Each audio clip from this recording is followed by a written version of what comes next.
మనందరి లైఫ్‌లో ఇలాంటి ఫేజ్ ఒకటుంటుందనమాట. నేను ప్రతిదీ స్టార్ట్ చేస్తున్నాను. కానీ మధ్యలో ఆగిపోతున్నా. గోల్ ఉంది. కానీ కన్సిస్టెంట్‌గా ఉండలేకపోతున్నాను అని చెప్పేసేసి. మనందరి లైఫ్‌లో ఇది కామన్‌గా జరుగుతూనే ఉంటుందనమాట.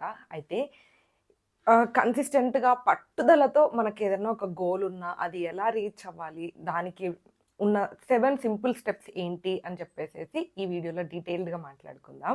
Hello everyone! Welcome to my channel Mounika Rajesh vlogs. And that too specially వుమెన్స్‌కి చాలా రెస్పాన్సిబిలిటీస్ ఉంటాయి. కొంచెం భయం ఎక్కువ ఉంటుంది. సెల్ఫ్ డౌట్ ఉంటుంది. ఇలా మల్టిపుల్ ఫ్యాక్టర్స్ వల్ల ఈ పట్టుదలని అంటే మనం కన్సిస్టెంట్‌గా ఒక గోల్‌కి స్టిక్ అవుతూ ఉండడం కష్టమవుతూ ఉంటుందన్నమాట. అసలు పట్టుదల అంటే ఏంటి? చాలామంది పట్టుదల అంటే మోటివేషన్ అనుకుంటారు. అది మనకి కొన్ని రోజులు ఉంటుంది. కొన్ని రోజులు ఉండదు. ఇప్పుడు ఈ వీడియో చూస్తున్నారు. ఇది మీకు కొంచెం మోటివేటింగ్‌గా అలా ఏమన్నా అనిపిచ్చింది అంటే, ఒక నెక్స్ట్ 1 అవర్ వరకో, లేకపోతే ఒక 1 డే, 2 డేస్ వరకో మోటివేటింగ్‌గా ఉంటుంది. సో, అదే పట్టుదల అనుకుంటారు చాలామంది. కానీ అలా కాదు. పట్టుదల అంటే ఒక స్ట్రాంగ్ డెసిషన్ ఉండడం అనమాట. నేను ఈ పని ఖచ్చితంగా కంప్లీట్ చేయాలి అని స్ట్రాంగ్‌గా డిసైడ్ అవ్వడం. సో, మోటివేషన్ ఉన్నా, లేకపోయినా పట్టుదల ఉంటూ మనం ఒకటి స్ట్రాంగ్‌గా డిసైడ్ అయ్యి ఫిక్స్ అయ్యామంటే, అది ఖచ్చితంగా చేసుకుంటూ వెళ్ళాలనమాట. సో, అది పట్టుదలంటే.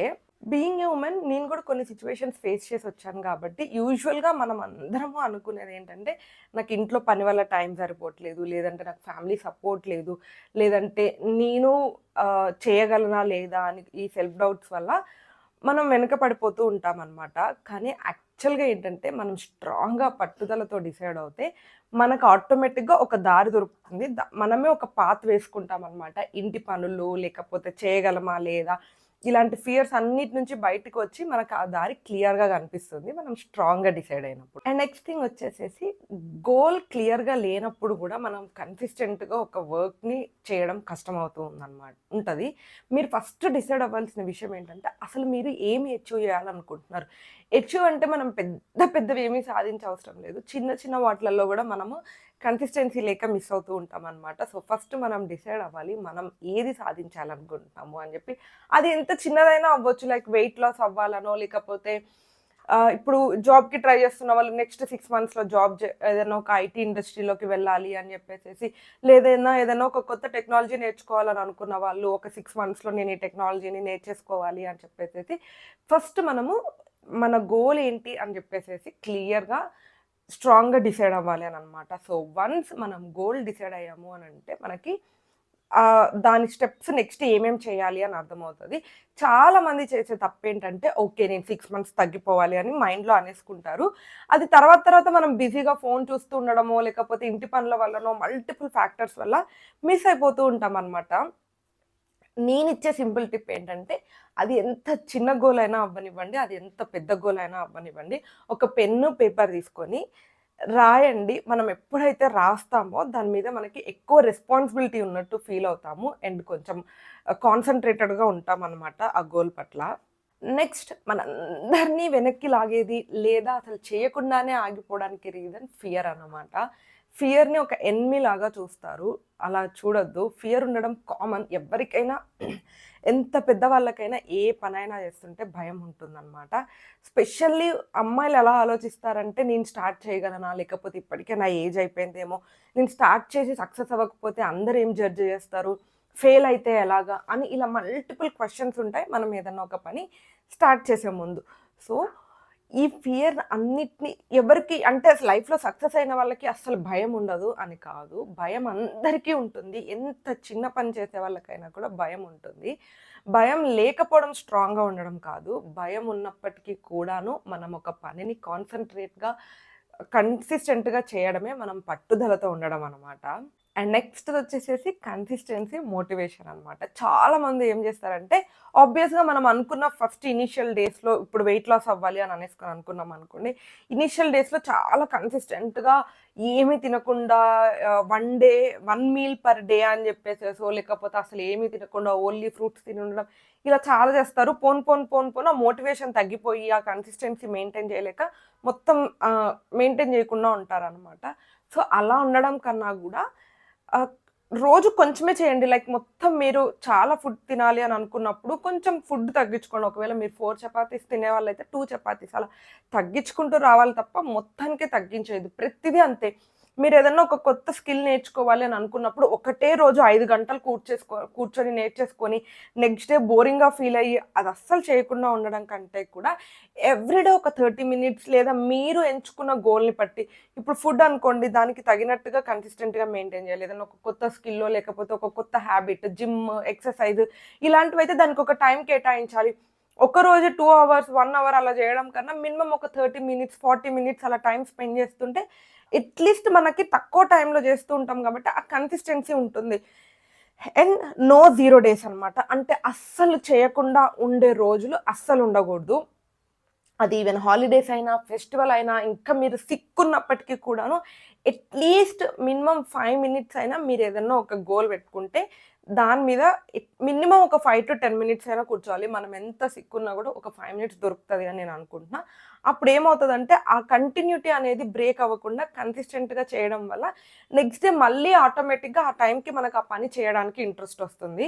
1 డే బ్రేక్ ఇచ్చినప్పటికీ కూడాను చాలా అంటే అది ఇంకా అలా బ్రేక్ కంటిన్యూ అవుతూ ఉంటుంది. అండ్ నెక్స్ట్‌ది స్పెషల్లీ ప్రతి వుమెన్ చేసే తప్పేంటంటే ఆహ్, గిల్ట్ ఫీల్ అవుతూ ఉంటారనమాట. అంటే లైక్ మన కోసం నేను కొంచెం టైమ్ స్పెండ్ చేస్తున్నా అంటే నన్ను సెల్ఫిష్ అనుకుంటారేమో, లేదంటే నేను ఫ్యామిలీకి టైమ్ ఇవ్వట్లేదు అనుకుంటారేమో అని చెప్పేసేసి అలా కాదు. ఒక హ్యాపీ వుమెనే ఒక హెల్తీ ఫ్యామిలీని మెయింటైన్ చేయలేస్తూ ఉంటారనమాట. మీరు మీకోసం కొంచెం టైం తీసుకొని మీ గోల్స్ మీద కాన్సంట్రేట్ చేసి అప్పుడు మాత్రమే మీరు మెంటల్‌గా, ఫిజికల్‌గా హ్యాపీగా ఉండలేస్తారు. అప్పుడు ఆటోమేటిక్‌గా మీ ఫ్యామిలీ హ్యాపీగా, హెల్తీగా ఉంటుందనమాట. ఎప్పుడు కూడాను మన కోసం మనం కొంచెం టైమ్ స్పెండ్ చేయడం సెల్ఫిష్ అని అనుకోకండి. అది మీ సెల్ఫ్ రెస్పెక్ట్. సో, దాన్ని మనం ఎప్పుడూ కోల్పోకూడదు. సో దట్ మనకి ఒక మెంటల్ పీస్ అండ్ హ్యాపీనెస్ ఉంటుంది. సో, మీరు ఇక్కడి వరకు వీడియోలో వచ్చారంటే హోప్ మీకు వీడియో నచ్చుతుంది అని అనుకుంటున్నాను. నచ్చితే లైక్ చేయండి. లైక్ చేయగానే మీకు ఇక్కడ హైప్ ఆప్షన్ వస్తుందనమాట. సో, వీడియోని హైప్ చేస్తే ఇంకెక్కువ మందికి రీచ్ వస్తుంది. నాకు కూడా మంచిగా మోటివేటింగ్‌గా ఉంటుందనమాట. అండ్ చాలా మంది చేసే ఇంకొక మిస్టేక్ ఏంటంటే ఏదన్నా ఒక ఫెయిల్యూర్ చూడగానే దాన్ని అక్కడితో ఆపేస్తారనమాట. ఫస్ట్ మనం తెలుసుకోవాల్సిన విషయం ఏంటంటే ఫెయిల్యూర్ అంటే అది ఫుల్ స్టాప్ కాదు. దాని నుంచి మనకి ఏదో ఒక ఫీడ్‌బ్యాక్ వస్తుంది. మనం చేసిన తప్పేంటి, లేదంటే ఎక్కడ మిస్టేక్ చేసాం, ఏంటి అని చెప్పేసేసి లెసన్స్ నేర్చుకుంటాం తప్ప అది అక్కడికి ఫుల్ స్టాప్ కాదనమాట. ఎగ్జామ్ ఫెయిల్ అయినా, జాబ్ రిజెక్ట్ అయినా, లేకపోతే బిజినెస్‌లో లాస్ వచ్చినా, ఇలాంటి ఏం ఫెయిల్యూర్స్ మనం చూసినప్పటికీ కూడా అది ఫుల్ స్టాప్ అని కాదు. అదొక చేంజ్ సిగ్నల్ అనమాట. అంటే ఈ రూట్ కాదు ఇంకొక రూట్ తీసుకోండి అని మనకొక ఫీడ్‌బ్యాక్ ఇస్తున్నట్టు. సో, ఎప్పుడైనా ఈ ఫెయిల్యూర్స్ మనం ఫేస్ చేస్తూ ఉన్నప్పుడు దాన్ని ఫుల్ స్టాప్ లాగా క్రియేట్ చేయకుండా మళ్ళీ అదొక రీస్టార్ట్ అప్పుడు చేసిన తప్పుల నుంచి ఏదో ఒకటి నేర్చుకొని అది పాత్ చేంజ్ చేసుకొని ముందుకెళ్తూ ఉండాలి. ఎప్పుడైనా గుర్తుపెట్టుకోండి స్ట్రాంగ్‌గా ఉన్నవాళ్ళు ఫెయిల్యూర్స్‌ని ఫుల్ స్టాప్ లాగా చూడరనమాట. అదొక మళ్ళీ రీస్టార్ట్ సిగ్నల్ లాగా క్రియేట్ చేసుకోండి. And the next major role play చేసేది ఎన్వైర్న్మెంట్ అనమాట. ఎన్వైర్న్మెంట్ అంటే మన చుట్టూ ఉండే మనుషులు, పరిస్థితులు అనమాట. మీరేదన్నా ఒకటి ఫెయిల్ అయినా, లేకపోతే ఏదన్నా స్టార్ట్ చేయాలనుకున్నా, మీరు మీ ఫీలింగ్స్‌ని షేర్ చేసినప్పుడు చాలామంది వెనక్కి లాగుతూ ఉంటారు. "నువ్విది చేయలేవు, లేకపోతే నీ వల్ల కాదు, ఇది రైట్ టైం కాదు, ఇది నీ పాత్ కాదు" అని చెప్పేసేసి మీకు ఎప్పుడైతే ఇలాంటి నెగెటివ్ సజెషన్స్ వింటూ ఉంటారో, అసలు మీరు పట్టుదలతో కాదు కదా, మినిమమ్ ఒక బేసిక్ స్టార్ట్ గూడా చేయలేరు. సో, మీరేదన్నా స్టార్ట్ చేయాలి అని అనుకున్నప్పుడు ఆల్రెడీ సక్సెస్ అయిన వాళ్ళని, లేకపోతే మంచిగా మోటివేటింగ్‌గా ఉండే జనాలతో కనెక్ట్ అవ్వడానికి ట్రై చేయండి.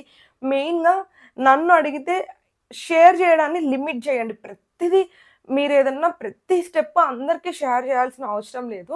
Let it people will know మనం సక్సెస్ అయినప్పుడు అది ఎంత చిన్న విషయమైనా సరే, మీరు వెయిట్ లాస్ అవ్వాలి అని అనుకుంటుంటే అందరికీ నేను ఫాస్టింగ్ చేస్తున్నా, లేకపోతే తినడం మానేస్తున్నా అని ప్రతిదీ షేర్ చేయాల్సిన అవసరం లేదు కదా! They will get to know మీరు వెయిట్ తగ్గిపోయినప్పుడు ఆటోమేటిక్‌గా ప్రతి గోల్ కూడా అలాగే. సో, మీరు షేర్ చేయడం ఆ థింగ్స్‌ని తగ్గిచ్చేసేయండి. దాంతో పాటు మోటివేటింగ్‌గా ఉండే పీపుల్‌ని లేకపోతే మోటివేటింగ్‌గా ఉండే కంటెంట్ చూడడం అలా చూస్తూ ఉండండి తప్ప, డిగ్రేడింగ్‌గా ఉండే కంటెంట్‌ని మిమ్మల్ని వెనక్కి లాగుతూ ఉండే మనుషులతో మాట్లాడడం తగ్గించుకోండి.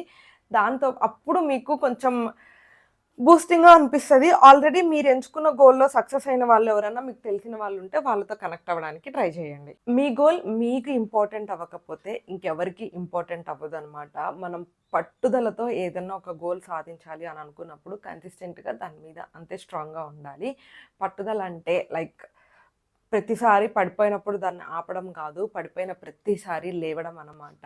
మీ లైఫ్ స్టోరీకి మీరే హీరో. ఎవరి జడ్జ్‌మెంట్ కోసం వెయిట్ చేయొద్దు. అండ్ మనం ఎప్పుడైనా ఏదన్నా ఒకటి సాధించినప్పుడు ఫ్యూచర్‌లో మీరే మీ గురించి ప్రౌడ్‌గా చెప్పుకోవచ్చు. లేదా మిమ్మల్ని చూసిన వాళ్ళందరూ ప్రౌడ్‌గా చెప్తారు మీ గురించి. సో, హోప్ ఈ వీడియోలో నేను చెప్పిన టిప్స్ అన్నీ మీకు హెల్ప్ అవుతాయి అని అనుకుంటున్నాను. ఒకవేళ ఏదైనా ఒక పాయింట్ మోటివేటింగ్‌గా లేకపోతే మంచిగా అనిపించింది అని అంటే వీడియోని లైక్ చేయండి. ఎవరికన్నా హెల్ప్ అవుతది అని అంటే షేర్ చేయండి. Don't forget to subscribe and me goal ఏంటో కామెంట్ కూడా చేయండి. Thank you for watching till the end.